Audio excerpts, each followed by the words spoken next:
నంద్యాల పట్టణం state bank కాలనీలో చెరువు కట్ట సమీపంలో రజకుల కులానికి చెందిన వారు గంగమ్మ గుడిని నిర్మించుకొని భక్తి శ్రద్ధలతో పూజలు నిర్వహిస్తున్నారు. ప్రతి సంవత్సరం అక్కడ సంప్రదాయబద్ధంగా బోనాలు సమర్పిస్తూ ఉత్సవాలు జరుపుతున్నారు. గంగమ్మ గుడికి విద్యుత్ సదుపాయం కల్పించేందుకు సుమారు 30,000 రూపాయలు స్వంత ఖర్చుతో కరెంట్ కనెక్షన్ తీసుకున్నారు.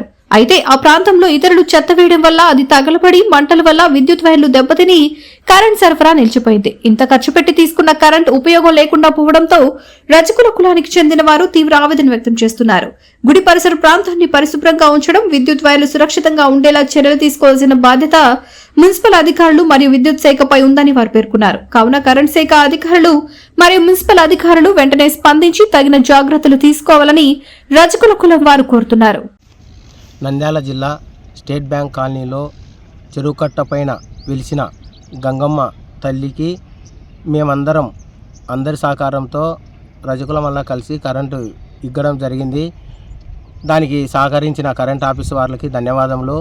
అలాగే మున్సిపల్ కమిషనర్ గారికి ఇక్కడ చెత్త వేయకుండా కట్ట మీద ఆ చెత్త వల్ల అంటించినాక వైర్లు కాలి నష్టం జరుగుతుంది. కరెంటు మేమందరము చిన్న ప్రాణాలు కరెంటు తీయడమే కాకుండా కరెంటు తీసుకున్నాము.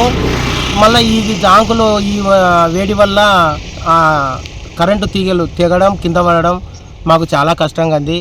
అందరూ దీన్ని దయించి కరెంట్ అధికారులు అయితేమి మున్సిపల్ అధికారులు అయితేమి అందరికీ మీరు దయ ఉంచి చెత్త ఇక్కడ వేయకుండా ఒకవేళ వేయాలనుకుంటే గంగమ్మ గుడి అవతల మీరు లక్షణంగా వేసుకోవచ్చు.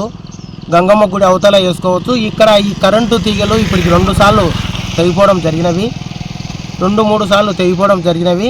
అందుకు దయచేసి మీరు దీన్ని చర్య తీసుకోవాల్సిందిగా మనవి. వివిడి న్యూస్ టీవీని తక్షణమే సబ్స్క్రైబ్ చేసుకోండి.